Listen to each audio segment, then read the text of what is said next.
என் பேர் பவனந்தி. ஒரு 3 வருஷமாக வந்து டெலஸ்கோப் வச்சு மக்களுக்கு வந்து ஸ்டார் கேசிங் சொல்லி கொடுத்துட்ருக்கேன். மக்கள்கிட்ட வந்து இந்த மூன், இந்த சாட்டன் ரிங்ஸு, இந்த ஜூபிட்டர் பேண்ட்ஸ் அதெல்லாம் காமிக்கும்போது வந்து அவங்களுக்கு ரொம்ப பிரமிப்பாக இருந்தது. 1 year முன்னாடி I started my own start up call star voice. இங்கே இருக்கிறவங்களுக்கு வந்து இந்த நைட் ஸ்கை அப்படின்ற ஆக்சஸே கிடையாது. இப்போ சென்னையில் இருக்கிறவங்களோ இல்லை பெங்களூரில் இருக்கிறவங்களோ இல்லை ஹைதராபாத் எந்த மெட்ரோ எடுத்திங்கனாலும் அவங்களுக்கு வந்து ஒரு நல்ல நைட் ஸ்கையே கிடையாது. ஸோ ஸ்டார் வாய்ஸ் அதோட இன்டென்ஷன் என்னவாக இருந்ததுன்னா, என்னோட மக்களை I want to take them to places where light pollution is not there. So அங்கெல்லாம் வந்து நான் என்ன பண்ண ஆரம்பிச்சேன்னா, டெலிஸ்கோப் வாங்கி அந்தந்த இடத்துலலாம் வைக்க ஆரம்பிச்சுட்டு அங்கே ஸ்டார் கேசிங் ட்ரிப்ஸ்லாம் ஆர்கனைஸ் பண்ண ஆரம்பித்தேன்.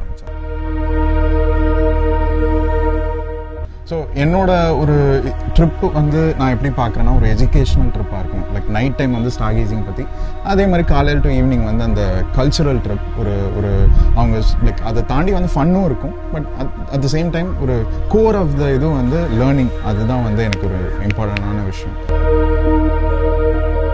So we also do lot of outreach things. Like ஒரு பார்க்கில் வச்சுட்டு டெலிஸ்கோப் வச்சுட்டு எல்லாருக்கும் காமிக்கிறது, அதே மாதிரி லைக் ஸ்கூல் கிட்ஸ்க்கு காமிக்கிறது, லைக் எதுவுமே வந்து சார்ஜ் பண்ணாமல், like we want to do that பண்ணிகிட்ருக்கோம். அண்ட் இன்னும் நிறைய பண்ணணும்னு ஆசை. So those are all the small differences which I want to make அப்படின்றது தான்